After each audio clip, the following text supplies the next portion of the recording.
Afamolu ngali konton kolen na jali yasilola iye kamben kabo dum munya bolodi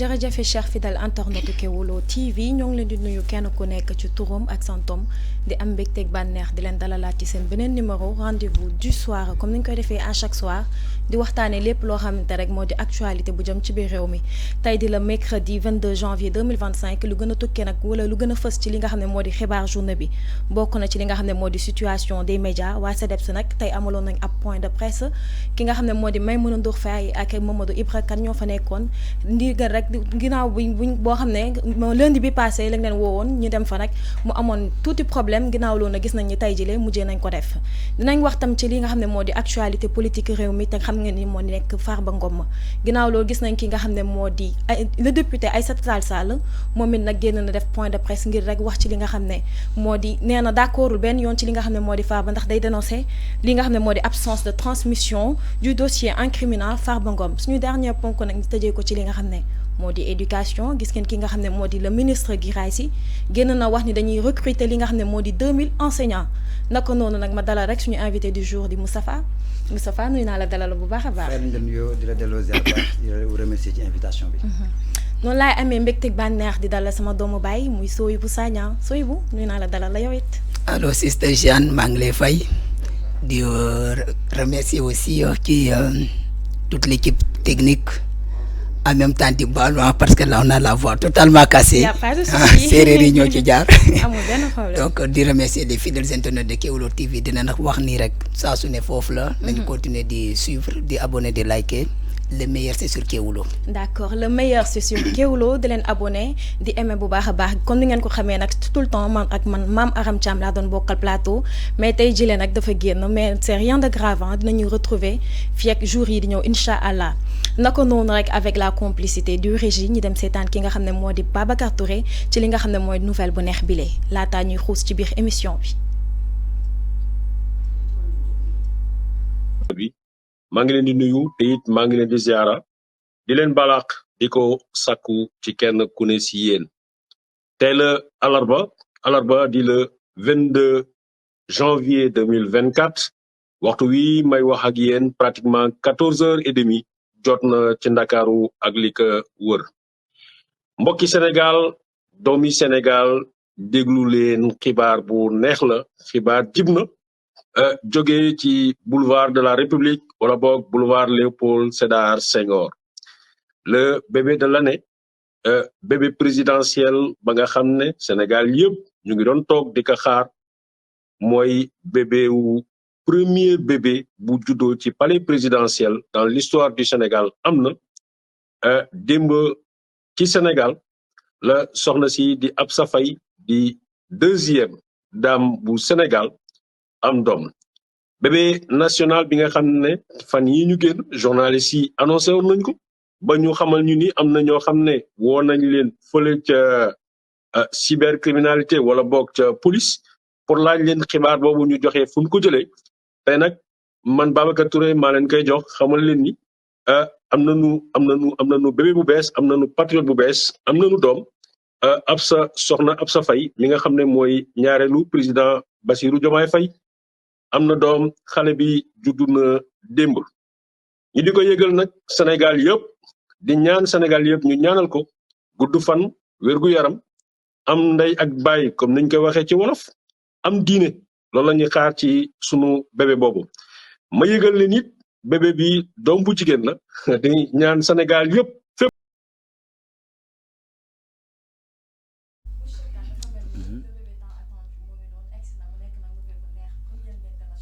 waaw macha allah donc encore une fois comme toute une très bonne nouvelle hein ni ko ñëpp yëgee tey fan yi ci ginnaaw am na ñu ko wax fekk amul woon démb la ko yàlla dogal donc ñu ngi ñaanal bébé bi mu egg jàmm yàlla sàmm ko sàmm ay waajuram mu nekk beneen patriote encore de plus pour nous les patriotes donc vraiment di ko ñaanal yàlla sàmm ko aar ko mu def ko ak magum l'islam et puis c'est une première pour la première fois donc au niveau du palais présidentiel donc on a un bébé alhamdoulilah rabbil alamin ça veut dire beaucoup de choses voilà. Ah, tout à fait. Donc, c'est le prince des Sérères qui est venu aujourd'hui depuis 1960. La République du Sénégal avec son premier président de Léopold Sédar Senghor en passant par Diouf Abdoulaye Wade jusqu'à Macky. C'est le premier bébé qui est né au palais. On peut s'en réjouir. Et c'est un signe, moi je peux qualifier ça comme étant un signe, un nouvel signe. Pour maintenir le président de la République. Faut mu wara tek tankam dina ko xam bu baaxa baax ndax lan mu nek président am bébé au palais bala xalé bi de mag mom xam na ni bu gérer de façon nébuleuse xalé bobu nonu du ko mëna féké naka la du ko mëna féké tay ji dans nos pays à l'époque on avait des présidents qui sont âgés de 80 ans 70 ans et plus. Exactement. Ñom ils ont des enfants déjà majeurs. Mën nga def détournement nga ne buñ ma tejé de toutes les façons les biens seront déjà sauvegardés. Connect mes enfants vont vivre aisément mais nga am bébé ci bir palais bo nara def njuuñ njaaj nga xam ne buñ la tejé bala koku di magal do nak ci wétam dina la pousse à la transparence. Donc c'est un signe de plus par rapport à la bonne gestion des affaires de la République. Yalla mo gudd fan ñu bok ak mom jamono ju bari mu nek bébé du bonheur pour le couple présidentiel mais pour tout le Sénégal. D'accord maa ngi lay jaajëfal monsieur Kane ñu bari ñoo ngi naan sax laax bi moom nañ ko def laax national et que traiteur yi moom biñ fi sax ñëw naa la ñuy jéemali ku nekk na laax këram rek kenn du mu dem palais. Bon pourquoi pas war na mën a nekk parce que vraiment comme c'est une première wax dëgg yàlla mu ngi doog a am. laaj na aussi lu rëy. Je me rappelle Abdou Diouf bu mu doon wax naan pour def lu rëy am lu rëy comme c'est une première vraiment mérité na ko wala mérité plus. Au-delà nag moom vraiment wax dëgg yàlla comme ni ko monsieur Sambou waxee léegi c'est vrai que c'est une première mais ça doit nous enseigner quelque chose ça veut dire que lu ñu yàlla wàcceel la xëy na on a eu des présidents musu fa am pour la première fois mu am fa parce qu'on a un président jeune on a un président boo xam il a de l'ambition mais aussi porté par son premier ministre donc loolu yëpp effectivement ça doit nous pousser à réfléchir que ne lii di ñëw inshallah dina gën a neex mais laax bi moom même bu ñu ko deful au niveau sax palais présidentiel on va demander à tous les patriotes ñu préparer laax bi bu kenn dem palais en tout cas de palais moom nañ ku nekk do këram ndax ñun ñëpp xaju ñu palais de suñ naxee dem ñun ñëpp palais dina doy waaru di waaw mais de toute façon du si ñàkk rek comme lu bees la bu ñu ko defee palais aussi c'est à titre indicatif rek dañ koy lancer rek mais c'est sûr que les patriotes vont s'y mêler ñëpp partout dans les quartiers partout un peu partout les gens vont de préparer laax bu baax a baax distribuer ko à l'ensemble de la population sénégalaise. sooy bu mardi bi di ñëw du yomb mardi bi moom c'est écrit dans l'histoire du Sénégal. dinañ ma jéggal mais amuñu xel. boo moytulee mardi. laax yi ci biir oto yi la lay fekk. parce que ñoom lépp lu ñuy dugg rek day upp. mais au niveau du palais présidentiel moi je m'attends plus à la sobriété. dinañ ko def dans la plus grande sobriété boo xamante ne du am ay xumbay doo noonu bumbay boobu noonu mais si mbedd yi si quartier yi si au niveau des QG il faut s'attendre à un véritable bumbay boo xamante ne mën nañ ko am le laax national. En tout cas yàlla na ko yàlla teg loxo sàmm ko ba mu màgg teral waajuram yi mu nekk nag une première dans l'histoire du Sénégal naka noonu monsieur Kane ñu wax ci li nga xam ne moo di situation des médias jamono yi gis nañ ni médias yi ñoo ngi dund crise bu métti métti naka noonu waa CDEPS nag amaloon nañ ab point de presse ngir rek wax ci loolu nga xam ne moo di crise des médias jamono jile. waaw c'est vrai que depuis mais nag il faut pas oublier que la presse elle-même avait demandé vraiment à ce que nous réorganisions donc vraiment assainir. C'est vrai que mesure c'est dans le sens de bien réorganiser la presse ñu xam qui est de la presse et qui ne l'est pas parce que nag buñ ko waxee buñ ko waxul aussi am na ñu ci rax ñoo xamante ne buñ ne presse lañ bokk dana doy waar.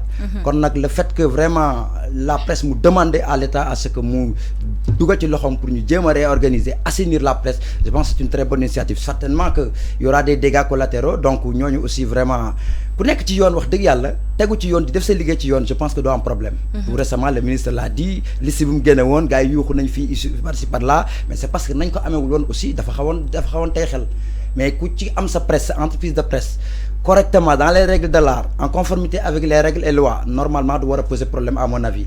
Donc di ñaan rek vraiment que processus bi comme enclenché nañ ko mu aboutir jusqu'au bout, mais au finish que ñu xam ne voici ñii ñoo représenter la presse. Ça permettra à l'État mu xool subvention bu muy jël kan moo ko yeewal loolu ak kan moo ko yellaw parce que gis nañ ko fi ñoo xamante ne de presse de nom rek seulement, donc bénéficier à la place des autres comme vous nga xamante qui faites un travail extraordinaire, donc yéen a ko gën a mérité. Donc sur ce vraiment metti na mais quand même nañu muñ rek parce que on ne peut pas faire des omelettes sans casser des œufs forcément. Il y a des dégâts collatéraux, donc dañ koy minimiser rek, mais tout empêche que effectivement je pense que le gouvernement est dans une très bonne voie pour régler ce problème là. D'accord ñu gis waa CDEPS lundi bi le passé lañ waroon amal point de presse na ko noonu mujjul àddu ba tey ji la ñu defoon ko bu mu amulee woon sax lundi bi ñu bëri ñoo ngi doon naan c'est des affaires purement politiques na ko noonu tey ji la ñu defaat ñu ubbil leen fii nga xam ne moo di maison de presse Babacar Touré ba ñu mujjee def li nga xam ne moo di seen point de presse bi est-ce que yow jàpp nga ni ba tey li nga xam ne moo di presse ak nouveau régime bi seen relation dara tax na waaw xam nga fu mu toll nii moom je pense que mënoo ko juger véritablement par exemple pouvoir bi en matière de ses relations avec la presse. Pourquoi? Parce que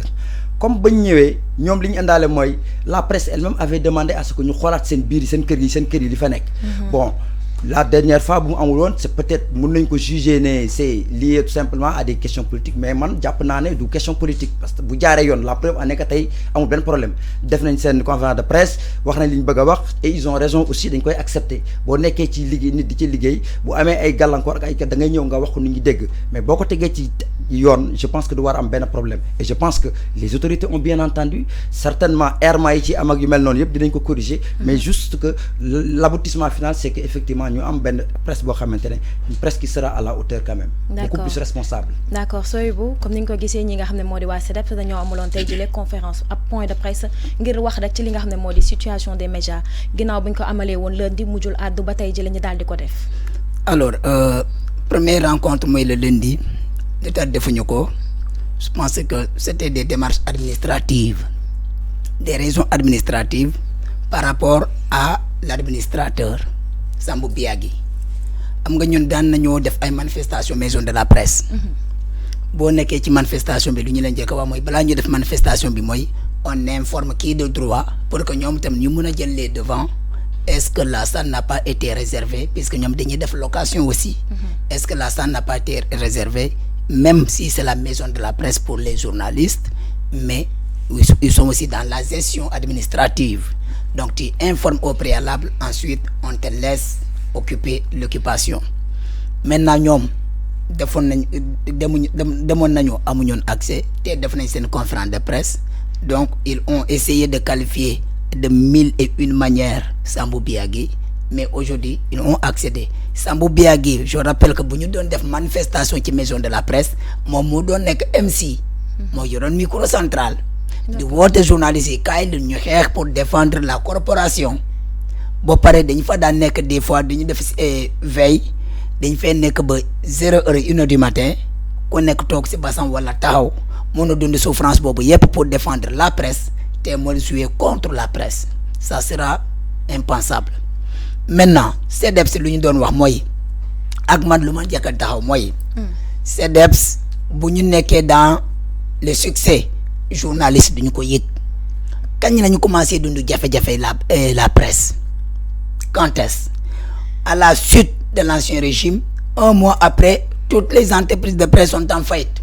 difficulté totale démb ñu doon xëccoo pour la rediffusion la diffusion directe de la Coupe d'Afrique des Nations qui demande des millions et des milliards kooku tey 1 mois après est dans l'incapacité totale de payer un salaire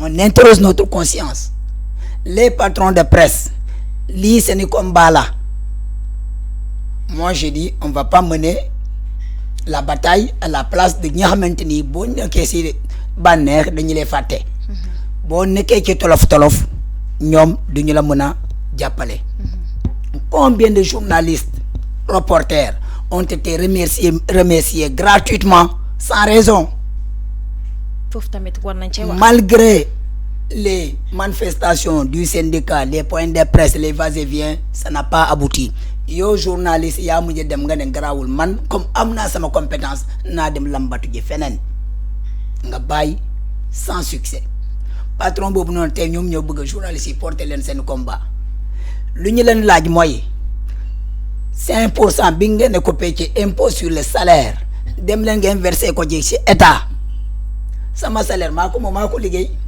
fin du mois nga war maa fay pourcentage bi nga may coupé boo pare non seulement joxoo ma ko mais nga dugalaat ko sa poche joxoo ko ñu xamante ni ñun ñëpp si la ñu bokk lii moo indi seeni difficulté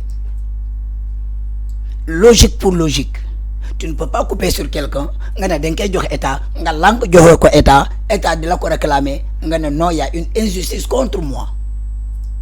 Lorsque les journalistes ont été arrêtés, Babacar Touré, Pape Ndiaye, mais Oulémane était journaliste, elle a été arrêtée. Faut me donner liguey.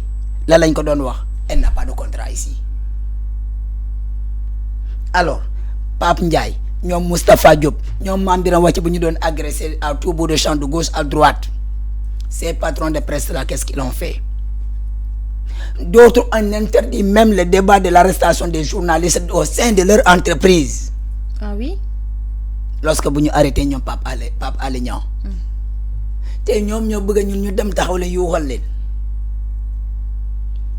Ils n'ont qu'à donner l'État ce qui revient à l'État. Les journalistes sont dans la précarité. Les journalistes reporters sont dans la précarité. Depuis 2014, les gens crient de gauche à droite. On a fait des manifestations les 3 mai qui correspondent à la journée internationale de la presse. Jusqu'à présent, pas de satisfaction. Mais nga yaakaar ne côté bobu ak arrivé ki nga xamné modi ministre bi dina am yu changer. On va parler sur le cas du ministre. Maintenant, ces patrons là, lo xamanteni ñom dañu nek dans la difficulté. Demb dañu nekkon ci dans le banner, belle voiture, dans le luxe. Té mo ñew ñu ne non fi neexul. Ku nek di crier de gauche à droite. Mais demb ñun journalistes ñoo doon joy. Pourtant, nous avons changement de situation. Maintenant, situation bu ñu nek neexuñu déjà duñu neex parce que tay bu ñu tejé tamit ala kulli xali ak luñu baña recruter dina am minimum 5 personnes 10 personnes bu xamanteni ñom dinañ leen té ñom bu ñu daano ñom fan lañu wara jëm. Vous comprenez? Si. Lool mo tax difficulté bu ñu traverser. L'État à un certain moment n'allait comprendre. Mais yo journaliste, tu fais un public reportage pour maintenir l'entreprise a encaissé là-bas 100 millions, voilà 5 millions, 500 000 5 millions. Yo journaliste bloqué les cadeaux au 50 000 francs. D'accord, côté bobu lay ñëwé ak monsieur Kane gis nañ li nga xamné modi fermeture de presse yi temps yi jamono jilé té état né dafa bëgg promouvoir li nga xamné modi secteur privé bi té gis nañ yenn entreprise de presse yo xamné yu bari wañi nañ mëna né sen élément est-ce que loolu tam gëna yok taux de chômage bi? Bon waaw parce que xam nga bu gisee problème bi li ci nekk mooy xam nga état li muy def c'est à saluer en réalité. Pourquoi? Parce que yéen même acteurs de la presse vous avez demandé à ce que l'état mu ñëw dimbali leen ci réorganisation bi ce qu'il a dit tout à l'heure soin mais c'est très important. L'état n'a pas vocation de amul intérêt à ce ñu ay perte d'emploi parce que day reposer wu ci kawam. Au contraire, l'État a l'obligation d'accompagner les entreprises de presse pour préserver les emplois. Et sur ce, je pense que ce sont les patrons de presse ñoo war a xoolaat seen bopp tuuti. Je pense bien xoolaat seen bopp comme il l'a dit tout à l'heure, c'est-à-dire que les redevances à l'État li nga warloog État yow dañ lay fay dañuy compati ci yow ci loo xamante ne par la force da koy dagg. mu war la di verser pour préparer à la retraite loolu lépp c'est à vérifier mais bu ko daggee ci yow ba pare verser wu ko fu mu ko war a verser ça pose problème ëllëg da nga fiy gis yoo xam ne dem na retraite du fa fekk dara à li presse gis nañ ko beaucoup de cas yoo xamante da ngay liggéey ba dem à la retraite dans le prix boo demee doo fekk dara parce que au moment où vous étiez actif daawoo vérifier ndax ñu ngi lay verser ou pas donc si l'État s'immisce c'est pour mieux réorganiser le secteur. Bon, tout est en cause, c'est que le problème c'est que mooy que ne les entreprises de presse elles-mêmes ñoom dañu war a collaborer avec l'État pour leur bien, pour leur subsistance, mais aussi pour préserver les emplois ñoom yi ñuy créer parce que l'État loolu moo koy arranger. L'État ne peut pas recruter tout le monde, des entreprises privées comme la presse donc dañu war a xool ne État ñoom la fi nekkal li ñu war a def mooy lii la warloo ak yoon ñu koy matal comme ça du am benn problème. Mais patron de presse yi ñoom dañoo jàpp ne jamono jële ñoo ngi ci situation économique précaire. waaw parce que li ko indi mooy le triptyque jubal jubbanti xam nga fu mu toll nii nit ñi sax dañuy faral di tooñ naan donc ñii ay impôt tax lañu bëgg a dundee mais il le faut keesu État bi moom par la force li fa war a dem dafa war a dem muy entreprise bii ak entreprise bële ko war a fay impôt nga dem fay impôt dara newu ci ñëppay fay impôt yow da ngay fay impôt travailleur dañuy fay impôt pourquoi les chefs d'entreprise ñoom ñi nga xam ne ñoo nekk à la tête ils refusent de payer c'est ça le problème en réalité bu ñu accepter fay rek wax dëgg yàlla je pense que du war a poser problème comme il a dit hier effectivement dañ doon yëkkati fii gis nañ ko fii bi rapport yi génnee que ñi ñu war a jox de même aide à la presse ñëpp bénéficier wuñ ko te pourtant des maisons de presse reconnues qui font un travail extraordinaire biñ ci bénéficier wu bari lu comparé à des entreprises yoo xamante ne c'est des entreprises fictives loolu vraiment c'est à corriger loolu nag moo war a indi bu ñu coupé robinet bi rek am ñu wàcc suuf loolu indi coow li. d'accord voilà. est-ce que du ko sooy boo li nga xam ne moo di aide de la presse tam bokk na ci li nga xam ne moo di frustration parce que gis nañ ñu bari ñoo xam ne ñoo ngi ne ñoom jamono jële kenn ëppul leen dara ci journalisme te bokku ñoon sax ci li nga xam ne moo di aide de la presse. aide de la presse yow nu nga ko mos a am.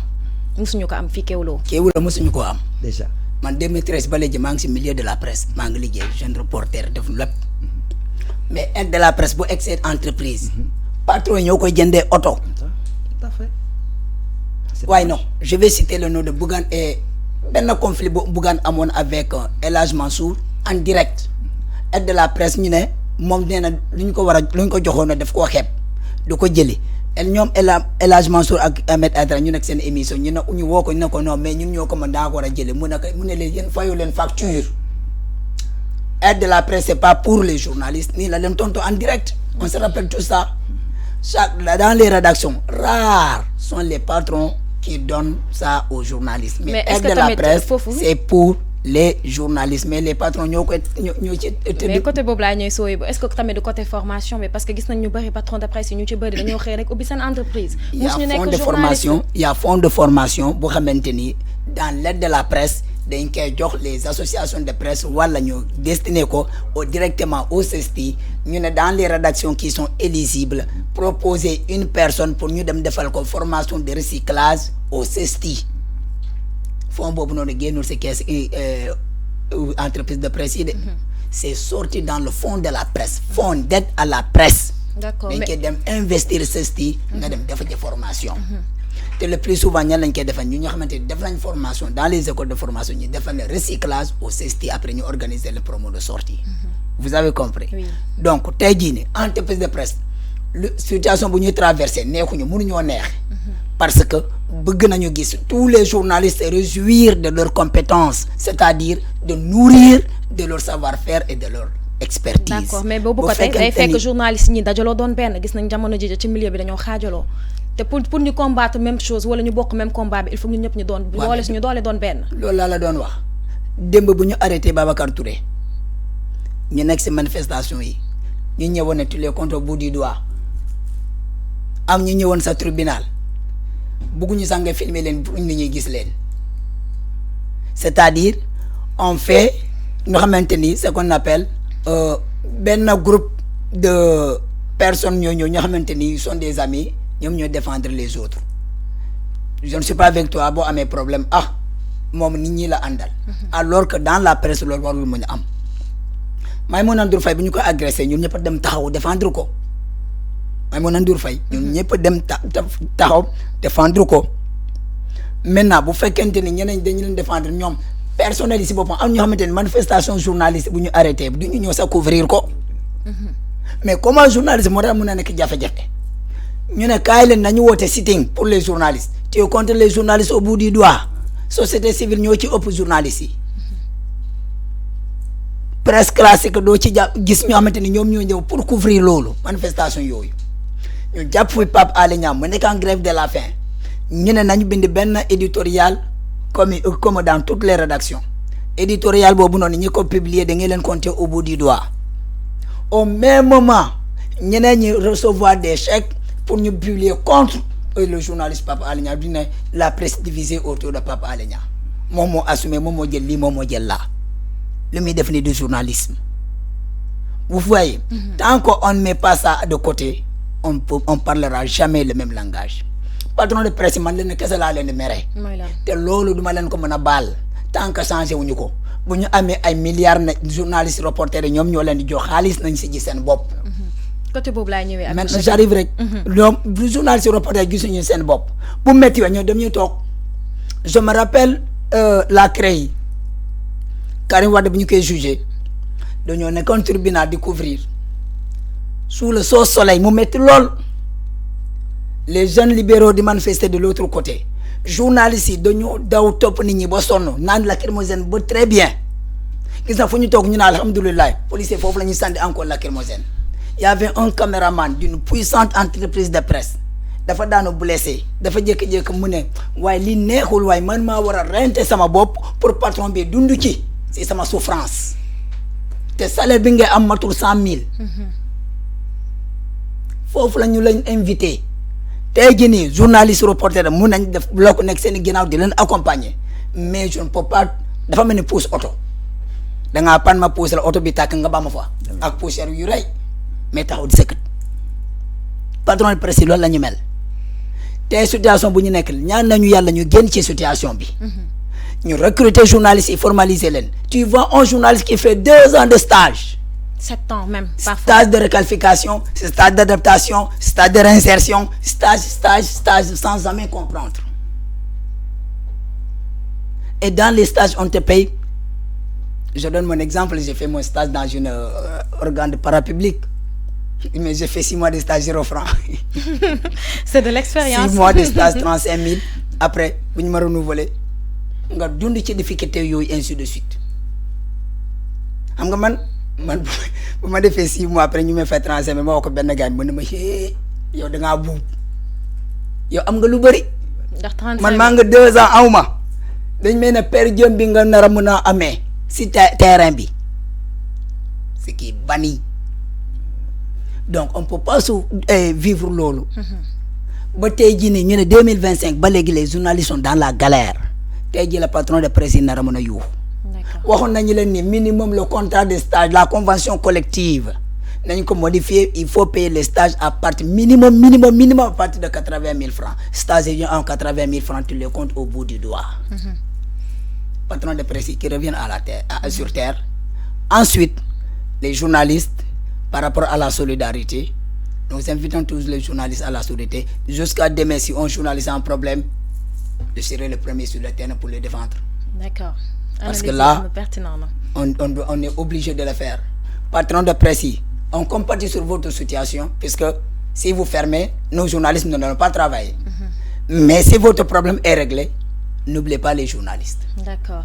sooy bu instant moom yaa fi toggal journaliste yëpp jamono ji monsieur Kane comme ni mu ko waxee léegi ni gis nañ ñi nga xam ne ñoo di reporters yi tout le temps ñoom ñooy dem ñooy mettre leur vie en danger te taraw suñu ñëwee li nga xam ne moo di àq liggéey duñ ko am wala àq liggéey ak yelleef au contraire dañuy am waxi naqari ak yooyu noonu di ci topp est-ce que tam loolu warul jeex ku nekk ñu jox ko gëddam ci fii nga xam ne moo di journaliste ndax bul fàtte ne journaliste liggéey bu noble la. Tout à fait, d'autant plus que journalisme donc l'information c'est le 4e pouvoir. Non, on est le premier pouvoir. Nous avons information. D'accord, pourquoi pas. Donc, on va inverser les choses. En tout cas, en tout état de cause, ce que vous représentez, et ensuite, solidarité, il faut le reconnaître. Vous-même, vous reconnaissez qu'effectivement, quand un journaliste a un problème, au lieu que nous nous appelons, si vous faites frère, ça pose problème. En réalité, les patrons de presse, pour man tout se résume au patron de presse. ñoom ñoo war a xam ne dañ yor entreprise yàlla dimbali leen ñu téye di liggéeyloo ay nit lañ leen jox seen ak seen yelleef. muy aide ak muy fom ak lu mën a dem nañ ko def seen biir entreprise de presse bi jàppale seen employés yi ñu am parce que loolu la koy pérenniser parce que boo amul des employés yu mën a def liggéey bu xarañ mais effectivement cette entreprise du avancer kon nag yéen ñi liggéey bi muy reporter yi nekk sur le terrain di xam ne risquer parfois leur vie gis nañ ko dans le passé avec les manifestations des journalistes blessés par-ci par-là fu muy mujj prise en charge bi tamit day ñëw trop wala bokk bu fekkee war nañ leen indemniser aussi la yàlla xam doy na kon nag wax dëgg yàlla les patrons de presse nañ wëlbatiku xool seen employé muy les reporters de presse. Voilà te jamono yi gis nañ ñu bëri dañuy def stage comme ni ko sama collègue sama confrère bi sooy bu waxee. dañuy def stage ay 2 ans 3 ans voire 7 ans te suñu génne même attestation sax duñ ko am. Bon, je ne maîtrise pas trop la convention qui vous lie avec les je ne sais pas mais je sais que de façon générale dans chaque secteur il y a une réglementation. Vous ne pouvez pas utiliser quelqu'un defal ko par exemple un stage de 3 mois de 6 mois de nangam mais ñëpp xam nañ ça lu ci topp hein contrat à durée CDD puis CDI, normalement. Mais je sais que, comme vous l'avez dit, il y en a des gens qui sont dans les entreprises de presse pendant 5 ans, 6 ans, 7 ans, un contrat à durée indéterminée, ce qui n'est pas normal. C'est une violation flagrante des textes. Je ne maîtrise pas trop ceux qui organisent la presse, mais de façon générale, partout dans tous les secteurs, nit boko jëlé stage fofu la ngay jaarale étape par étape la soko dango dang koy signer un contrat à durée déterminée au bout de 2 ans 3 ans nangam sanga wala li ñi def subterfuge du moy dañ lay dolal ben contrat duñ la ko renouveler bay la nga dem nga ñëwaat encore tu recommences lolu lepp c'est de l'exploitation en réalité ce qui n'est pas normal, c'est une violation flagrante des textes lolu mom il faut l'avouer. L'autre fait majeur c'est quoi l'autre stratégie des patrons de presse. Tu as fait un stage de 6 mois ñu renouveler ko une fois ñu libéré wala nga ñëw di leen laajte sa xaalis ñu dàq la ñu libéré bu ñu la libéré ba pare nga toog nga ne defuma dara wala kenn wala ci mais yow loo def est-ce que doo ñëw defaat ci war sa sens nga ñëw defaat déposé waat 6 mois maintenant là-bas si tu demandes maintenant de réclamation te di exact c'est une stratégie c'est une stratégie mais est-ce que tamit foofu noonu du ñi nga xam ne ñoo bes ci milieu bi tam war nañu xam li nga xam ne moo di seen droit ci li nga xam ne moo di milieu journalisme bi. Le journalisme, si vous comprenez, tay ki mu ngi koy wax ma mu ngi Ndour Faye mu ngi koy wax mu ne journaliste boo xoolee le secteur des médias boo xoolee mooy secteur à la tout va tout le monde y entre boo demee ba xamatoo foo jëm nga ne xaar ma dem dugg ji nga jël sa téléphone commencé vidéo nga ne da ngay vidéo da ngay filmer loolu nous sommes tout à fait en phase avec elle. En 2019, nous, on a initié le groupe Assainir la presse pour faire face à ça. Maintenant, nga xol ki xamanteni xamal fu mu jëm ñëw dugg ci presse bi di dem ñi di ci wuti per jëm ñi di ci wuti ay convention ñi di ci wuti amitié ba pare ñom ñu leen di pomper ñom lañu naan rakaay ñi ñuy ñëw ñu ne comme pratiquement il y avait énormément de pagaille, excusez-moi du terme. Non, il faut faire face. Non, moi je parle du secteur. Racaille, c'est le comportement, c'est pas la personne. Racaille, quand on dit en journalisme qui racaille là, mon racaille parce que le comportement adapté n'est pas professionnel, ça correspond pas à la norme et à l'éthique et à la déontologie du journalisme. Raison pour laquelle on les appelle des racailles. Ça c'est le comportement. Maintenant, dans le milieu, man ma créé sama organe de presse ma xaar pour jot aide de la presse ba ma jotee aide de la presse aw ma benn local aw ma dara ma delloo ma xaar ba ma joxe aide de la presse jot ma créé waat jeu de ping-pong boobu ñii bu ñu ñëw ñu gis loolu ñu ne loolu il faut mu dàq parce que man benn kese cas du ministre benn kese laa mun a d'accord ak moom ba mu ne tel organe Sen TV n'est pas reconnu par l'État. Là, je ne suis pas d'accord avec lui. Tu n'es pas d'accord. Non, d'accord. Mais Sen TV, ils font un travail extraordinaire, le groupe des médias. L'État, ils font un travail extraordinaire. Nous avons une ligne éditoriale. Le journaliste, voilà, la maison de presse, on respecte sa ligne éditoriale. Mon nec la respecte, mon nakare la respecte. Est-ce que du côté beau moi taxone Maïmouna Ndour Faye maintenant Maïmouna Ndour Faye benen cas là c'est un cas dans le cas ci naka Maïmouna Ndour Faye est devant une affaire, c'est une affaire de justice avec une privée, une personne privée. Donc lolu bu régler lolu mom mo dem état ñëwaat reconnaître ko na régler son affaire à la justice bu jéxé état bi tamit bu gagner nañ ko bay mo exercer dans les règles de normes de la loi, dans le respect de la loi et des règlements. Maintenant Sen TV mu neex len wala JKFM wala je dis groupe des médias qu'il les laisse travailler convenablement. Seeni commentaires mu satisfaire à ñom nañu leen bay ñu liggéey correspondre leen nañu leen bay ñu liggéey. Demb mu mak le gouvernement de Macky Sall doon attaquer Walf ñu doon taxaw di dem di xex di défendre Walf té du ñu nangu tamit ñu koy tek ci benen organe de presse. Néanmoins ou bien par ailleurs on évite également comme dañu leen woté ñu né leen les entités de presse allez vous faire enregistrer bu fekkente ni ñom tamit dañu bañ de se faire enregistrer la faute leur incombe nañu dem enregistrer pour ñu conforme à la loi et au règlement. Vous avez compris? Ñun li pour les combats de principe duñ ci intransiger wala duñ ci xol ki le beau visage de quelqu'un ou bien le la ñi patriote li lañ def c'est pas ça qui nous intéresse. Ce qui nous intéresse dëkk bi ñoo ko bokk la ligne éditoriale d'une maison de presse on respecte cette ligne éditoriale commentaire am ay invité mën nañu la neex mën nañu la bañ a neex ça t'est égal ce qui est important mooy ñoom ils emploient les jeunes sénégalais et sont en train de faire un service public parce que vous avez dit il a signalé tout à l'heure que la presse est le quatrième pouvoir derrière les trois pouvoirs réglementaires. Nous, notre pouvoir n'est pas réglementé. Mais pourquoi on dit la presse est le quatrième pouvoir? Parce que tout détenteur d'information a un pouvoir magique entre ses mains. Au Sénégal, boo les politiciens lan la ñu waxante seen biir boo nar a wax ñu ne la yow xam naa la yow noppil bul tama wax Sénégal lii nañ tegoonte suñu biir non yow bul tama wax lu ma la xamal léegi kooku xamul ne nit ki ce qu'il détient dina commencer di méfier bu fekkente ni moom il a un passé tout à fait trouble dina commencer calme mais si tu sais que tu es nickel mais tu vas dire que mais vas-y la voie est libre. Donc en ce moment-là, dans le milieu de la presse, on le dit et on le répète, le pouvoir ne peut pas être contre la presse. Tey jii boo génnee du milieu de la presse nga génnee ci ay emploi ñi nar a dem au chômage dina bari lool. Déjà ñu ne 15 000 emplois directement am. Voilà parce que lu mu dee organe de presse boo ko créé lu mu dee sànq maa ngi la koy wax lu mu dee boo loo bañ a recruter il faut nga am 5 techniciens. Obligatoirement.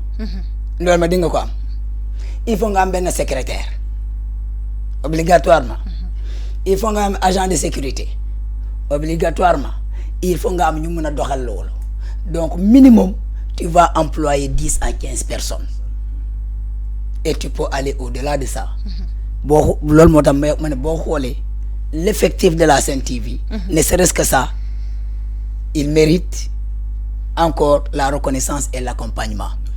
Les ministres, il n'a qu'à mettre de l'eau dans son vin. Gis nga doo xëcc ngay xëccante ak nit ñi yow ngay diriger.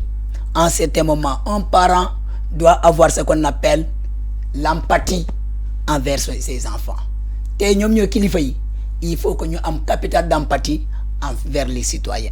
Entreprise bu nekk ci jafe-jafe bu nekk ci difficulté ñoom ñoo war a am porter la assistance accompagnement ba nga nekkaat sur les rails ñu ne d'accord ñoom dañoo ne jubal ñoom nañu jub après jubanti nañu dem ñoo xamante ne nekkuñu ci yoon jubuñu dañ doon jubanti leen mais munoo jubante nit ki nga yor jaas di ko gor dina faatu bu faatoo sa jubanti boobu noonu amul sens lan moo indi arrestation ba emprisonnement dañu nee naan dans nos prisons on appelle quoi MAC maison d'arrêt et de correction arrêté nañ la dangaa def loo xamante ni du yoon léegi nag dañu lay dugal fii corriger la ndànk du nii la enseignant bu jàngale étudiant wala élève am mu am ay lacunes est-ce que dina taxaw du ko yuuxu il ne va jamais corriger que les erreurs de l'étudiant ou bien de l'élève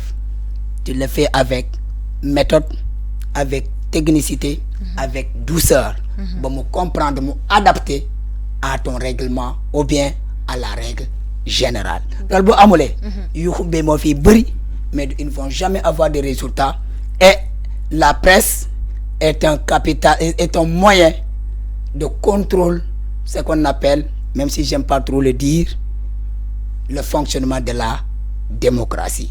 D'accord. Léegi nag ñii waa jubanti qui reviennent à la raison que les ministres est ce qu'on appelle ñoom dañ ko lancer le message dañ ko ne woo ñu waxtaan sa prédécesseur yi lii la ñu def waxuñu yow nga def loolu de déjeuner de presse repas de presse ñoom ñoo xam mais woo ñu waxtaan. mais communication boobu moo marqué seen biir moo tax ku nekk di jàpp peut-être leen benn na communiquer. Tu ne peux pas avoir le pouvoir public contrôler benn secteur aussi important comme la presse nga ne doo waxtaan ak ñoom. ala kulli xaali moom Alioune Sall ministre de la télécommunication na waxtaan avec les autres ne leen kaay leen dañoo woote jub kaay leen nañu juboo d'abord ci benn kàddu juboo nañ ca nañu jubanti yow ci li nga nekkoon baaxul de ñëwaatan nii du noonu je maîtrise pas trop le wolof mais yéen a ko wax kon nag nañu leen jubanti boobu noonu na am avec douceur lii kese nañu leen woo ñoom tamit loolu la ñu woote état na leen ci fekk na leen woo waxtaan ak ñoom parce que ñoom bu ñu amee possibilité du ñu taxaw fii di yuux dana kese la ñu soxla ministre bi woo ñu waxtaan kaay na ñu naxante ñu waxtaan ñu trouver solution pour le bien-être des Sénégalais parce que l'information c'est un service public. D'accord. État bu mën a fekk Sénégalais bu ne si néeg mën na ko lii la mu def ko mais mënu ko et travers sa communication à travers la presse qui joue le rôle de médiateur entre les gouvernants comme ñoom et les gouvernés qui sont la population. lii mooy suñu rôle. macha allah analyse yi pertinent na moom nag ci journaliste la soo ko gisee gis nga analyse moom dafa maîtriser milieu de la presse tellement mooy loolu ñi dem ci li nga xam ne moo di actualité politique monsieur Kane gis nañ ki nga xam ne jamono jële moo di Farba Ngom moo nekk actualité politique naka noonu ñu gis ki nga xam ne moo di le député Aïssata Tall Sall moom nag génnew na def ab point de presse ngir wax rek li nga xam ne moo di injustice boo xam ne teg nañ ko ki nga xam ne mooy naataangoom bi waaw ñëpp dégg nañ ko démb yaakaar naa mu génn ne xaw ma war nañu leen dossier beeg nangam expliqué yu mel noonu bon d'après lu mu expliqué xëy na peut-être moom la concerne mais je pense que li mu wax aussi leer na Farba Ngom mënoon na dem moom mënoon na ànd ak kenn wala mu yónni kenn Farba Ngom a préféré envoyer Aïssata Tall Sall président de seen groupe parlementaire je pense que bon bu ñëwee fekkee nañ ko fi je pense que ce matin j'écoutais ñu ne ma depuis les indépendances il y a eu 12 levées d'immunité parlementaire benn mi ngi doog a commencé mais c'est parce que l'intéressé justice moo ko soxla mais lu muy laaj mu ne nañ ko jox dossier est-ce que dans le passé levée immunité parlementaire yi fi amoon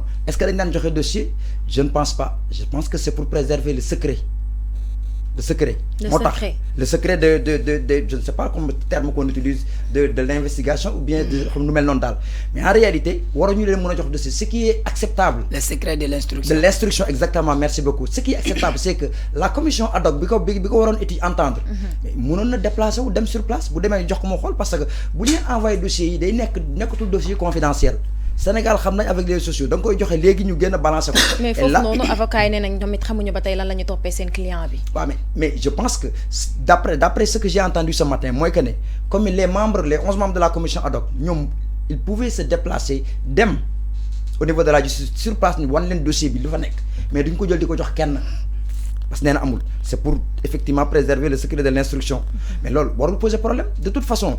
def na deful on verra c'est la justice qui dira ndax def na ou deful mais je ne pense pas que mu nekk benn comme ni ko nit ñi di waxee dañu bëgg a détruire Farba ou bien loin de là loolu sax c'est de trop. donc yow jàppoon ni c'est purement politique comme ñenn ñi ñu koy xalaatee. pour man c'est la marche normale de la justice dañ ko saisir ne ko lii ak lii leeru ci ñoom justice enclenché benn processus pour mën a l'intéresser mu woo ko pour xam ndax moo def wala deful je ne pense pas que mu nekk acharnement politique. d'accord monsieur Sohibou ñu bëri jàpp ne c'est purement politique ñi jàpp ne justice la yow ban côté ngay fekkee. alors on va juste faire une analyse dans les deux sens d'abord mooy Aïssata Tall Sall actrice politique la Farba Ngom acteur politique la ñoom ils ont vécu un scénario bien récent ce scénario mooy lan le cas Ousmane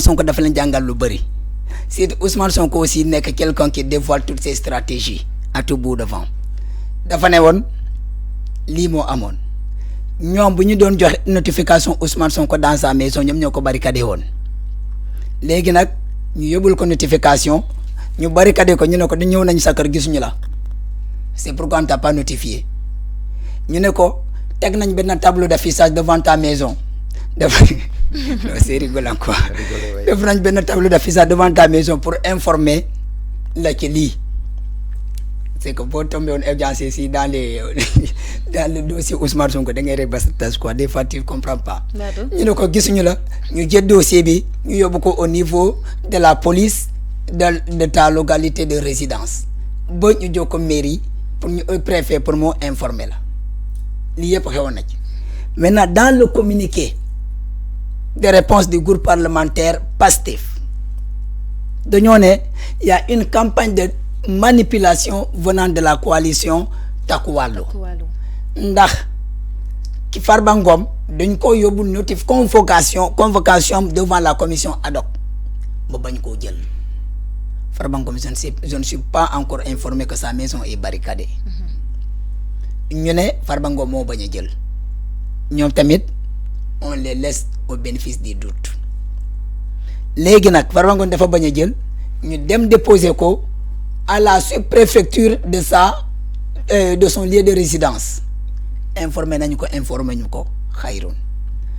Aïssata Tall Sall ne Farba Ngom moo ko ne moom mu représenté ko devant la commission ad hoc puisque elle veut Farba Ngom en personne ne veut pas empêcher le travail de ses collègues. Pour me mettre à l'aise. À l'aise. Lii la wax. Deux, le communiqué du groupe parlementaire Pastef les Patriotes ñëwaat ne Aïssata Tall Sall bu ñu ko convoqué dafa ne woon nañu repousser loo xamante ni moom moo di l'audition de Farba Ngom devant la commission ad hoc te ñoom jox nañ ko dossier yi moom mu bañ loolu ñoom tamit ñu rejeté loolu ñu def toutes les démarches boo xamante ni loolu la ñu def pour la levée de l'immunité parlementaire de Farba Ngom xëy na Aïssata Tall Sall moo ne ko ministre de la justice bu mu ko fàtte tamit tey jii nii quoi qu'on puisse dire il faut ñoom tamit ñu def le tout ba faire prendre tout le processus comme a fait Ousmane Sonko avec ses avocats dans sa course contre dans son marathon judiciaire avec le régime tey jii ñoom tamit il faut ñu adopter la même chose mais il n'avait pas cette stratégie mais il faut ñu adopter cette stratégie à Pastef. D'accord. Sonko boo xamante ni ba ñu koy jox tey ñu ne ko fekk ñu la fii suba mu nekk kaso ñu ne ko gisuñu la déposé nañ fi maintenant en tout état de cause même si Aïssata Tall Sall on dépose le dossier dans sa maison devant son bureau entre ses mains elle va jouer le jeu politique parce que le jeu politique c'est quoi? C'est de gagner l'espace public, gagner l'esprit de l'opinion pour pouvoir maintenant se positionner en victime. Et quand on se positionne en victime dans le milieu de la politique, c'est pour récupérer un gain politique. C'est cette capitale d'empathie qu'elle peut avoir, ou bien que Farba Ngom peut avoir, pour servir pour des raisons électorales. D'accord. Donc, c'est tout à fait logique. Ce qui est logique, ils sont dans la politique politicienne. Nous allons suivre la chaîne, mais la levée d'immunité parlementaire, ce n'est pas une nouveauté. Heureusement, Farba Ngom n'a pas demandé à ce qu'on enlève son immunité parlementaire. Mais Ousmane Sonko est d'accord. Vous voulez me faire convoquer, enlevez mon immunité parlementaire. Et il s'est fait représenter par Aïda Mbodj, qui était à l'époque son avocat devant l'hémicycle. Farba Ngom, lui, Aïssata Tall Sall est son avocat. Djimo Souare lui représente aussi et représente le groupe parlementaire Takku Wallu. Maintenant, pourquoi Takku Wallu a décidé de prendre, le groupe parlementaire a décidé de prendre un avocat pour le député. Après 6 avocats, hein? 6 avocats, le pool d'avocats. Donc, ce pool d'avocats-là, pourquoi eux, ils ont fait Demb, Takku, Moïnan, Wad. Nous avons contre Maki. Tay, nous avons jumelé contre Niéné. Allons-y, la politique sénégalaise n'a pas encore livré ses moments de vérité. Mais ñi nga xamné modi avocat yi ñom Farba Ngom dégg nga né néna ñom batay xamuñu lan lañ topé client wam bi batay muñu la li motax Farba Ngom ñi kati li ñu dem ñi wër ci li nga xamné modi lever immunité parlementaire am. Alors dans ce pool d'avocats il y a un à qui j'ai une immense estime. Moy kan? Moy maître Adama. Non, maître Doudou Ndoye. Non, maître Doudou Ndoye. Oui. Donc, je l'estime énormément. Mais l'intervention de Maître El Hadji Diouf, ce n'est pas à des fins juridiques, mais c'est à des fins politiques. Qu'est-ce que dossier politique Maître El Hadji Diouf, lui, il sait faire rigoler le public. Il pense maintenant remuer le public. Mais je vais juste lui rappeler un mot qu'il avait tenu devant la Cour suprême. Je pense que c'est le 17 novembre 2024, si je me trompe. Là, nous devons défendre la République à tout prix contre ceux-là qui veulent détruire la République. Ce sont ces termes. C'est la République qui est en face aussi contre ce que nous avons maintenu. Nous avons supposé de blanchiment d'argent. Vous avez compris? De financement, ainsi de suite. Les gens, je ne sais pas quelle sera sa position par rapport à cet acte. Mais le rôle d'avocat, quoi qu'il en soit, c'est de défendre les citoyens qui sont en situation difficile, qui ont des problèmes avec la justice. Ils vont jouer leur rôle, mais lui, il va jouer le show politique. C'est le show politique. Ok. C'est le show politique. Maître Dounoude avait dit qu'ils n'ont pas le dossier. Ils vont attendre devant la commission. Aïssata Tall Sall nee na amuñu dossier. te moom tamit actuellement ñoom tey ñu nar a def conférence de presse. Qu'est-ce qu'ils vont dire amuñu dossier. Donc ça devient de la répétition. D'accord. Maintenant peut-être ils vont évoquer de leur constitution pour Farba Ngom, mais lui il va jouer le show. Il va faire son show politique, mais en marathon judiciaire. Hier on a vécu, aujourd'hui nous sommes là, nous allons les observer. Nous allons rester dans le balcon pour les observer et demain faire des commentaires sur ça. Moustapha, comme ni nga ko déggalee kii nga xam ne moo di maître El Hadji Diouf woote na ab conférence de presse wax ci li nga xam ne moo di dossier Farba Ngom lan lañ war a mën a xaar ci ab conférence de presse boobilee. Bon, maître El Hadji ñëpp xam nañ ne il fait de la théâtralisation judiciaire. Il est un acteur politique, il est un homme politique. Même s'il défend un client, s'il le défend, c'est au niveau du tribunal, devant le juge. On parle des affaires juridiques. Mais, il fait de la politique en réalité. Et ce n'est pas une première. À maintes reprises sur des dossiers, à chaque fois, il anticipe parce que c'est l'opinion publique. Il agit sur l'opinion publique. Mais, jarul xulo, jarul tëp. Farba Ngom li ñu koy toppee yaakaar naa même bu ñu leen joxul dossier bi communiqué yu parquet yi yëpp leer na nañ supposé mais présomption d'innocence là. Mais l'essentiel moi que na dem rek devant la justice bu demee devant la justice su arrivé à convaincre la justice mais la justice da koy bàyyi mu dem. moom waxoon na sax bu muy def point de presse moom mi la Farba Ngom que moom justice ragalu justice su ko wooyee dina ko ñëw wuy si. C'est justement moo tax nag jarul li ko ëpp li nekk ci derrière lépp c'est de la politique. C'est de la politique, faut que nous disions agir sur les consciences, manipuler. Mais nous savons que justice donc comme on est paré pour dem justice, na dem wuy justice rek bu démé mu justifié wu. Comme son nom l'indique, mais jarul théâtralisation bi ñi def fi pour d'avocat genn ñom ñep, c'est des acteurs politiques, ils sont dans la politique. Maintenant, li nak c'est affaire de justice là, c'est ce qu'on nous disait hier. Avec Sonko, c'est la justice, la justice. Donc, on n'a pas la justice de son travail.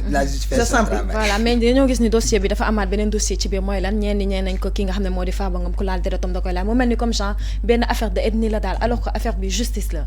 Voilà, exactement, c'est l'occasion ce qui défrait la chronique ces derniers jours mooy que vraiment ñu xam ne Sénégal dëkku jàmm la séeréer beeg joola beeg jaago beeg ñëpp ay Sénégalais lañ.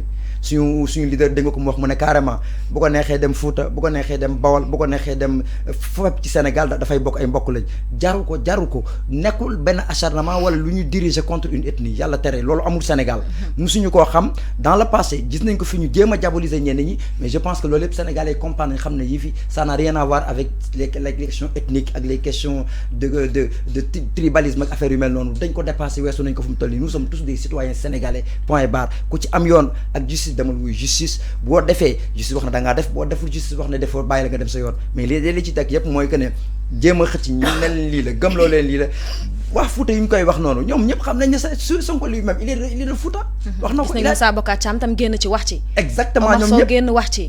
ainsi de suite. c'est de la manipulation en réalité manipulation la ils veulent dresser peut-être une entité régionale contre peut-être Jokko xam ne bu ñu wootee diw ku nit ku ñëpp ay mbokk lañ muy séeréer beeg joolaa beeg njaago beeg ñoom ñëpp a ci bokk yam bu ñu transférer le problème ailleurs problème justice la dañ ko supposer parce que supposer donc la ñu wax moo defagul nañ bàyyi ba yoon atte ko moo gën ñuy dresser nit ñi di manipuler di jaxase xel nit ñi di leen lëntaloo xel je pense que du dem ça ne marchera pas. d'accord Sagna dossier ci biir dossier gis nañ ki nga xam ne mu ñu ci bëri ñoo ngi ci dugal ci affaire de ethnie te li suñu xoolee rek affaire de justice la est-ce que ñeen ñi jar nañuy génn naan ku laal diw boobaa ñu nag ñun la koy digaaleel.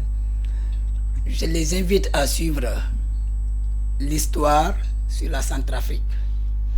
Je les invite à suivre l'histoire sur la Sierra Leone.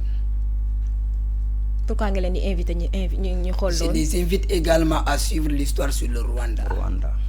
Génocide 2014. D'accord. bu ñu ko xamee. danañ bàyyi lu ñuy foowee. ndax la nga wax loolu non maa ngi ñëw parce que c'est un sujet qui m'a lorsque j'ai entendu certains parler. damaa ne woon ñii est-ce qu'ils savent exactement ce qu'ils disent. ñoom li ñu bëggoon mënuñu koo am. Le Sénégal a un brassage culturel très fort. Sénégal ngay gis joolaa takk séeréer séeréer takk pël pël takk lébu takk joolaa njaago takk balante takk mansuanke ainsi de suite bu ñu ne nañoo génne xeex fuutankee génne leen ngeen xeex contre kii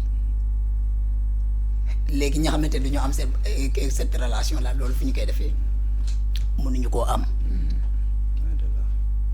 mënuñu koo réussir donc là-bas c'est peine perdue. Ce qui fait mal ñu xamante ni ñoom ñoo doon gouverner démb de couper les réseaux internet parce que ils veulent maintenir l'équilibre territorial. te ñoom ñoo alimenter ce débat, c'est ça qui fait mal. Moussa Bocar Thiam, comme il a été toujours bas, il ne doit pas aussi se multiplier encore 3 fois plus bas qu'il était auparavant. Donc il n'a pas notre estime. Maman toj suñu caméra daf ko wara fay. Caméra Kewoulo hein.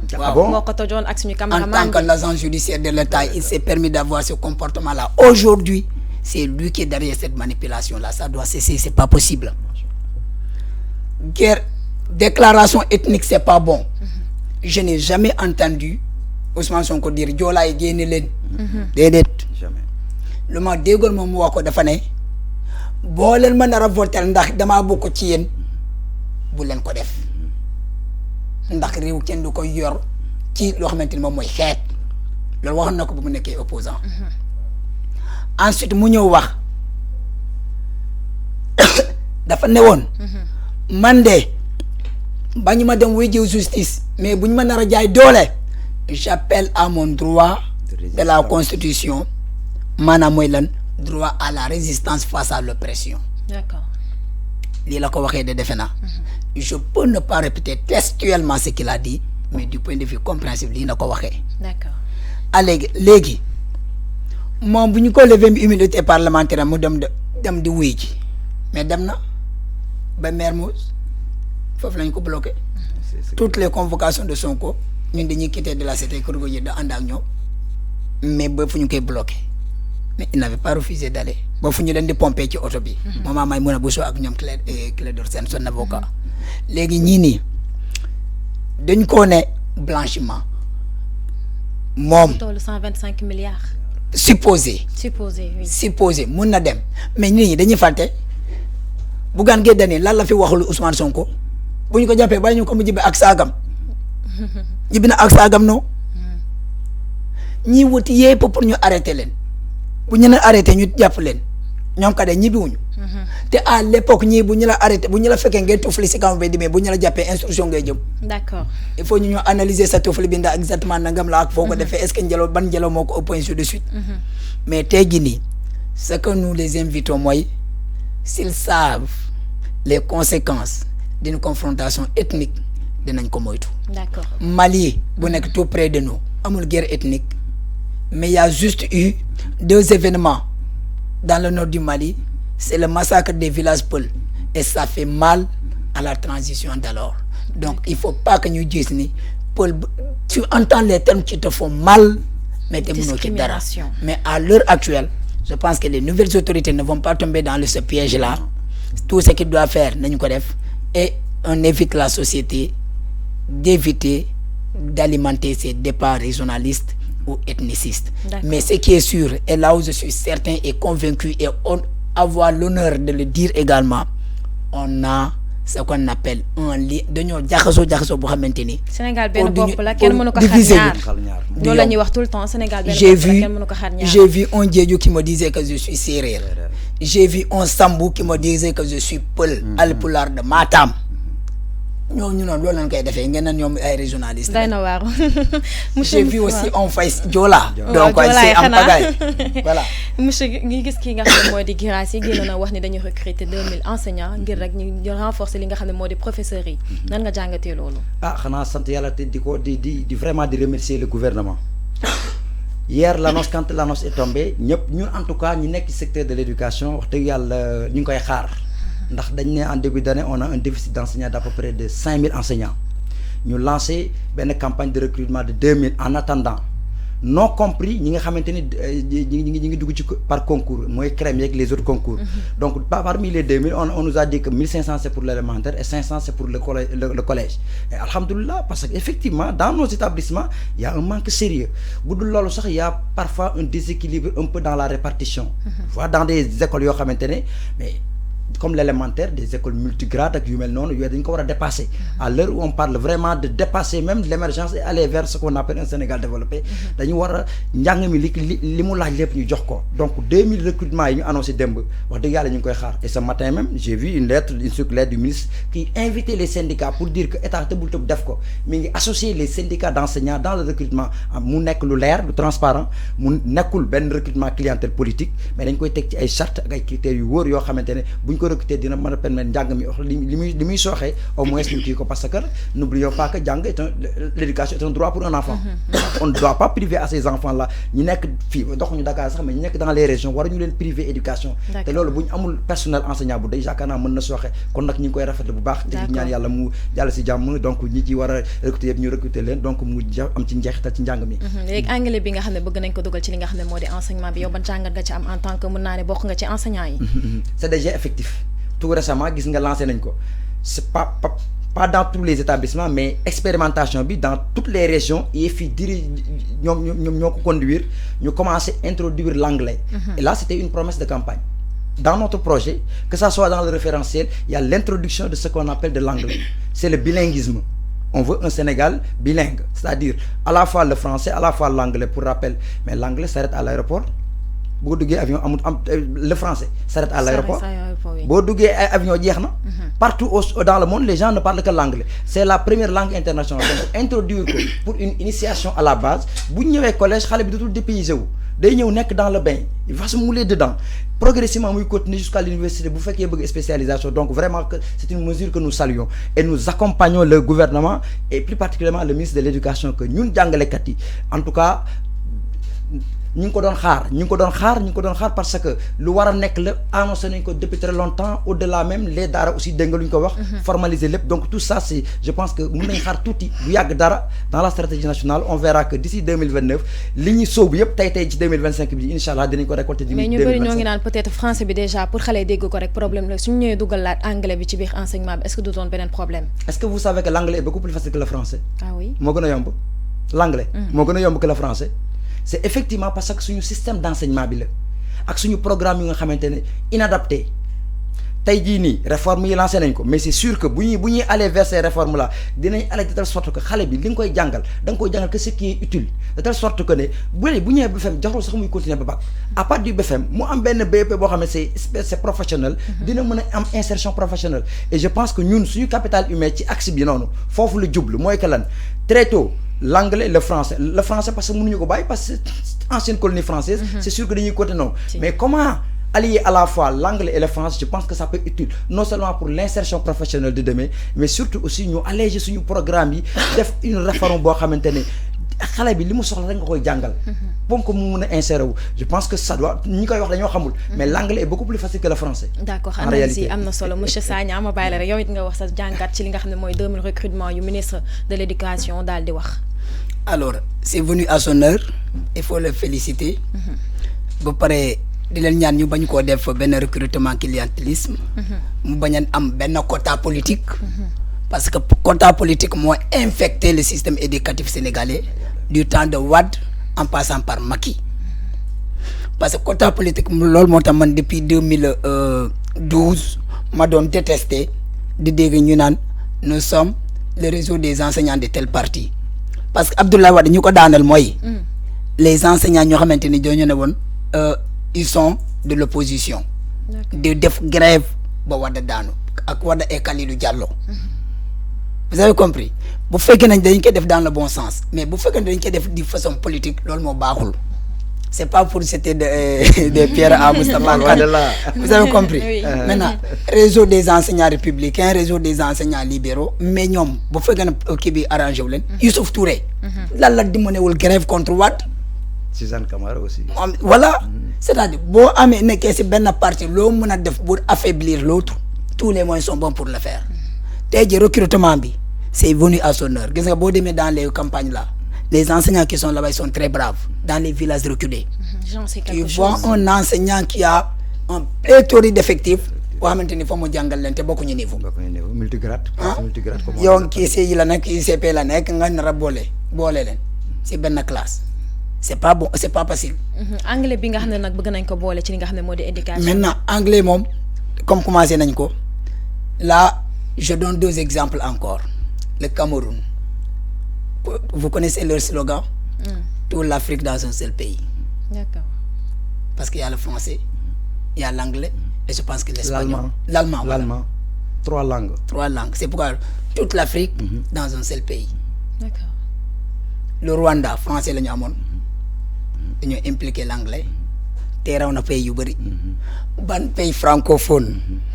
J'ai un exemple de référence économique en Afrique. Amul fenn fu ñu jiitu lu dul wax. Xëy na dinañ changer ak l'intelligence artificielle, l'Afrique du point de vue technologique, l'Afrique du Sud est devant. Le Rwanda est en train de suivre. Ñoom ñëpp lan la ñuy wax anglais Afrique du Sud, Nigeria anglais et Rwanda anglais maintenant. France mooy jël sa traite di ko naan ba nga wow koŋ te du la bay nga avancé. Tout à fait. Anglais dañu lay bàyyi dañu la ne d'accord yaa bëggoon mu nga noonu da ngaa bëgg a nodd jàkka jàng noonu. D'accord. ñu bàyyi la nga gérer nga gouverner à ta manière. J'ai entendu la déclaration, j'ai regardé la déclaration de Simone Gbagbo. Dafa ne la France est tellement mauvaise que lors des conseils des ministres dans les pays, c'est eux qui te donnent un sujet à aborder. Ah ouais. Et tu termines, tu leur fais le compte rendu comme ils l'ont dit. Lii nga war a wax lii nga war a wax mu ne loolu moo tax moom ba léegi engagement politique mënu koo bàyyi parce que la France baag boobu mu demee ba comprendre lu bëgg ne la France lii mënutul continuer foofu lañ ko xeexal ba daaneel ko tey jii nii bu ñu indi anglais les anglais ont le système d'administration indirect la France a le système d'administration direct. Maintenant tey ñun bu ñu appliquer le français et l'anglais ça va servir à nos enfants. Parce que pas nous moom à beau payer des 500 000 et des millions balayés on traîne avec des lacunes en anglais. Carrément. Et malgré les efforts consentis. Maintenant si c'est démarré très tôt dès l'élémentaire xale lu ñuy màggee ak moom dinañ si mën a intégrer. Parce que le problème principal de ñu bëri da ngay gis ne les conjugaisons en anglais je pense que c'est plus facile qu'en français. Beaucoup plus facile. Les articles en anglais sont plus faciles qu'en anglais et qu'en français. Parce qu'il n'y a pas ces histoires indéfinies, définies, ainsi de suite dans le terme d'anglais. D'accord. Maintenant, le et là, c'est que... Ça n'existe pas en anglais d'ailleurs. Ça n'existe pas, ça n'existe pas en anglais. Je règle, tu avances. Oui. Voilà, c'est Kon ça nan quoi. nañu sonn ak ay xawaar yu xale yi rek. Voilà, mais baax na ci mais Non, mais c'est bon. vraiment Ils n'ont qu'à s'adapter très tôt. surtout que c'est-à-dire que xam nga anglais déjà am na collège dès la 6e. C'est-à-dire l'enfant venait subitement mu jógee benn cycle élémentaire day am rupture. Bu commencer l'anglais bu ñëwee du dépaysé wu directement il va se fondre dans cette moule ensuite mu avancer c'est pourquoi c'est une opportunité ensuite yàgg nañ ko wax ça c'est pas aujourd'hui mais dañuy xam ne fu mu toll nii dans ce pays là pour avancer et faire développer ce pays il faut que ñuy allier à la fois des systèmes bañ a nekk ci figé wu directement dans un système boo xamante ne kii date de plus je ne sais pas plus d'un siècle demuñu il faut qu'on change et l'adaptation avec la langue anglaise je pense que du ñu wàññi dara du wàññi dara d'autant plus que les réformes dinañ ñëwaat xoolaat pratiquement programme yëpp depuis la base jusqu'au niveau surtout loolu war ngeen xeex nag ci programme yu guddi nga xam ne du jeex exactement mën nga du jeex raison pour laquelle je pense que ak démarche inclusive ministre bi jël mooy que ne balaa moo def dara il day woo les acteurs concernés les syndicats les parents bref tous les partenaires qui sont au niveau de l'école. Mais entre parenthèses côté boobu na jàppale syndicats yi c'est leur avancement. Exactement. Li nga gis kenn caméra mu nekk contractuel mais pour des raisons politiques ñu bloqué dossier wala pour des raisons administratives da nga gis ni yow nga nekk sa fonction publique pour ñu avancer lu sa dossier demee fay benn 50 000 francs yow ma jël sa dossier teg ko ci kawam pour mu mun a avancer. Ah oui. Loolu moo xewoon dans notre administration. Boo amulee yow nga nekk enseignant amoo benn connaissance dans la fonction publique ñu mun a avancer le sa dossier di nga traîner des années sans nga mën a am avancer au sein de l'administration. Tey jii nii ñoom seen jubanti bi vraiment nañu jàppale enseignant gis nga ni xaalis day jeex mais xam-xam du jeex day yokku rek mais du jeex li nga fay enseignant kenn mënu koo fay nous tous ne pouvons pas payer nos enseignants nous sommes en train de recevoir nos salaires mais ñoom xam-xam bu ñoo jox ba léegi mu nga fii man xam-xam bu ñoo jox moo tax ñu am ay man boobu na li ñu nekk di exploiter pour servir notre nation léegi nag enseignant dañu ko war a valoriser accompagner leen ba ñu nekk à l'aise l'enseignant n'a pas de vie de famille comme militaire xam nga militaire nekkul këram un militaire est un SDF il n'est pas à la caserne il n'est pas à la maison il n'est pas dans la rue dañ koy wër rek c'est comme un journaliste reporter enseignant dañ koy wër ci école boo demee école mu ngi jàngale boo demee këram mu ngi jàngale mu nga corriger mu nga préparer tu n'as pas la vie tu dors à partir enseignant dit aux élèves il faut dormir tôt pour avoir un bon système de santé enseignant bi ci ba mu day nekk ci kay ba 0 heure tëdd 5 heures du matin yeewu na préparer 6 heures 7 heures mu nekk ci yoon bi léegi nag état de santé boobu noonu gis nga boo ko màggee da ngay dem ba en certain moment moo tax boo eggee à l'âge de retraite te amoo un bon système un bon salaire mais ça waaye tu vas chuter un sujet de reportage aussi comme nous pouvons faire à Kéwoulo on parle si boo demee dans les centres médico-sociaux tu trouves les vieux là à la retraite des fois tu as les larmes aux yeux certains même la prise en charge ça pose problème on fait le tour au niveau des centres médico-sociaux vous allez voir les enseignants l'État encore n'a qu'à revoir pour les accompagner à l'époque sous Macky Sall on disait que enseignant xaalis bu ñuy jël dafa bëri trop mais lu tax duñ jël xaalis bu bëri nga am 1000 enseignants nga ne doo fay enseignant waaye bëggoon ngeen grève tamit de 1 2 3 ngeen grève non man je dis les enseignants je défends les enseignants aujourd'hui parce que dama gis ni ils font un travail colossal da nga gis enseignant bu xamante ne buy dem école am wala village bu mu war a dem enseigner ci bu excès au niveau des îles là les bolons là comme on parlait en Casamance le plus souvent da ngay simmeeku ji dugg si bolon bi jéggi doog a dem da nga gis les élèves aussi dañuy marcher sur les baraques pour mun a dem jàngi malgré ces souffrances là les enseignants ne sont pas valorisés raison pour laquelle il faut valoriser les enseignants mais gis nga l'immigration là ça a emporté énormément d'enseignants aussi dañuy ba jàngale di dem ça existe et justement si vous permettez vraiment comme il l'a dit un vibrant hommage quand même aux enseignants qui sont au niveau de Banda Fassi un peu partout au Sénégal effectivement li ñuy dund métti na trop et ils font de sacrifices c'est pourquoi l'esprit patriotique les enseignants ko gën a comprendre ce patriotisme là imaginez un enseignant bu ñu envoyé peut-être à des je ne sais pas 800 à 1000 kilomètres de chez lui mu dem toog il est obligé de rester pendant 9 mois parfois rarement lay ñëw bu vacances jotee parce que Noël la mën a ñëw wala vacances Pâques au bout de 10 à 15 jours mu ñëw en un laps de temps une semaine après day delluwaat il faut le trajet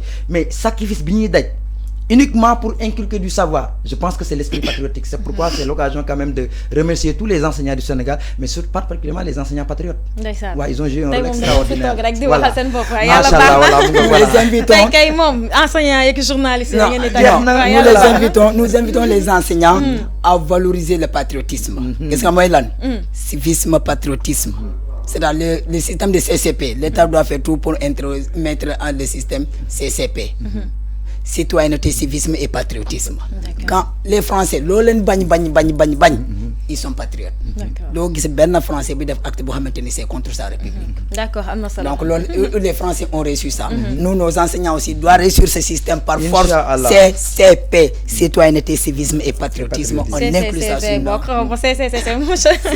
Moustapha ma bàyyi la rek nga tàggatoo bi waxtaan bi neexoon na loolu voilà dëgg la merci beaucoup vraiment di leen remercier ci invitation bi di remercier aussi sama ce chroniqueur bi donc di wax ne vraiment nguur gi ci li mu nekk je crois que loolu la na ci bu mu reculer na dem lépp mi ngi koy teg ci yoon esprit inclusif gis nañ ko balaa ngay def dara nga woote donc ñu ngi koy encourager et qu'ils sachent que en tout cas les enseignants patriotes que ça soit le mouvement national des enseignants patriotes au niveau national comme au niveau départemental nous soutenons l'action du gouvernement te li ñu koy jàppale mooy état lu mu woote en matière de patriotisme et de civisme ñun enseignants yi ñoo ci njëkk pour preuve vacances citoyennes yi ñu jàll année scolaire bi chaque monep da nga am sa par exemple benn plan d'activité booy dérouler nous accompagnons les élèves surtout les élèves en classe d'examen mais c'est surtout les questions de citoyenneté dañ koy animer tout ce qui est par exemple les gëstu yi xewoon autant dañ ko bëgg indiwaat bref tout un planning boo xamante ne en tout cas pour le département de Dakar ñu ngi koy waaj a dérouler c'est l'occasion aussi de remercier tous les enseignants du département de Dakar donc à l'occurrence les membres du bureau et éventuellement tout enseignant qui se reconnaît patriote et qui est au sein du MONEP de Dakar voilà je vous remercie encore une fois. D'accord maa ngi lay jaajëfal bu baax a baax Moustapha Ka ma daal di remercier ki nga xam ne moo di sama naataango journaliste bi kër gi muy Soyibou Sagna un plaisir bokk ak yow plateau bi.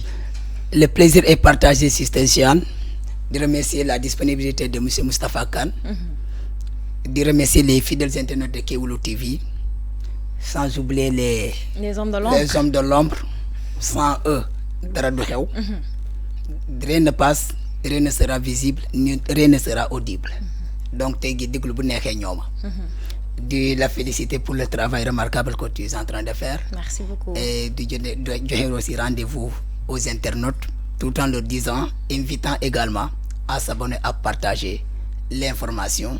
C'est ici. wax leen tam yaa ngi leen di xaar chaque jour nañ la xaar chaque jour ci émission. mais rendez-vous du soir bi. rendez-vous du soir ça c'est tous les jours. voilà c'est un autre retour également. ñu ma baal rek tey jii nii séeréer yi ñoo yóbbu baat bi walaay mënuñ ci dara baat bi dee na complètement mais di jégalu bu baax a baax ci loolu.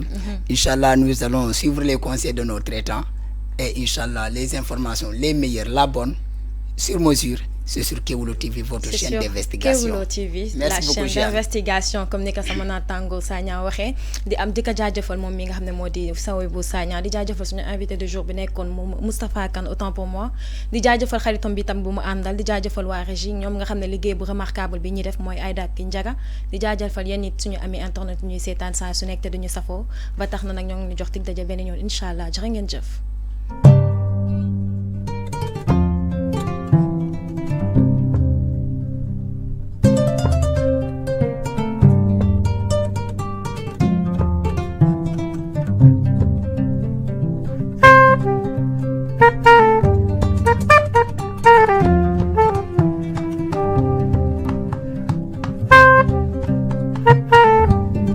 Thank you.